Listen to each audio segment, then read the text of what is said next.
വിശുദ്ധ യോഹന്നാൻ എഴുതിയ സുവിശേഷം അധ്യായം 19, 17 മുതൽ 27 ഉൾപ്പെടെയുള്ള വാക്യങ്ങൾ. യേശുവിനെ ക്രൂശിക്കുന്നു. അവർ യേശുവിനെ ഏറ്റുവാങ്ങി.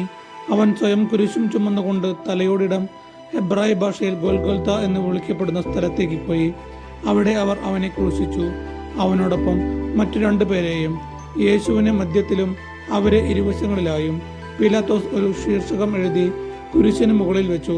അത് ഇങ്ങനെയായിരുന്നു: നസ്രായനായ യേശു, യഹൂദരുടെ രാജാവ്. യേശുവിനെ ക്രൂശിച്ച സ്ഥലം പട്ടണത്തിന് സമീപമായിരുന്നതിനാൽ യഹൂദരിൽ പലരും ആ ശീർഷകം വായിച്ചു. അത് ഹെബ്രായയിലും ലത്തീനിലും ഗ്രീക്കിലും എഴുതപ്പെട്ടിരുന്നു.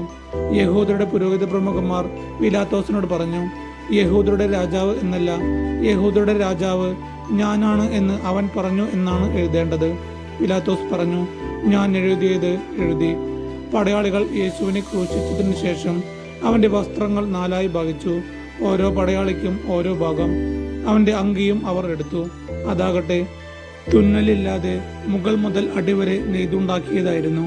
ആകയാൽ അവർ പരസ്പരം പറഞ്ഞു, നമുക്കത് കീറണ്ട, പകരം അത് ആരുടേതായിരിക്കണമെന്ന് കുറിയിട്ട് തീരുമാനിക്കാം. എന്റെ വസ്ത്രങ്ങൾ അവർ ഭാഗിച്ചെടുത്തു. എന്റെ അങ്കിക്ക് വേണ്ടി അവർ കുറിയിട്ടു എന്ന തിരുവെഴുത്ത് പൂർത്തിയാകാൻ വേണ്ടിയാണ് പടയാളികൾ ഇപ്രകാരം ചെയ്തത്. യേശുവിന്റെ കുരിശിനരികെ അവന്റെ അമ്മയും അമ്മയുടെ സഹോദരിയും ക്ലോപ്പാസിന്റെ ഭാര്യ മറിയവും മഗ്ദലേന മറിയവും നിൽക്കുന്നുണ്ടായിരുന്നു.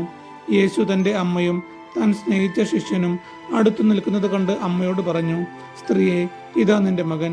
അനന്തരം അവൻ ആ ശിഷ്യനോട് പറഞ്ഞു, ഇതാ നിന്റെ അമ്മ. അപ്പോൾ മുതൽ ആ ശിഷ്യൻ അവളെ സ്വന്തം ഭവനത്തിൽ സ്വീകരിച്ചു. നമ്മുടെ കർത്താവായ യേശു മിശിഹായ്ക്ക് സ്തുതി.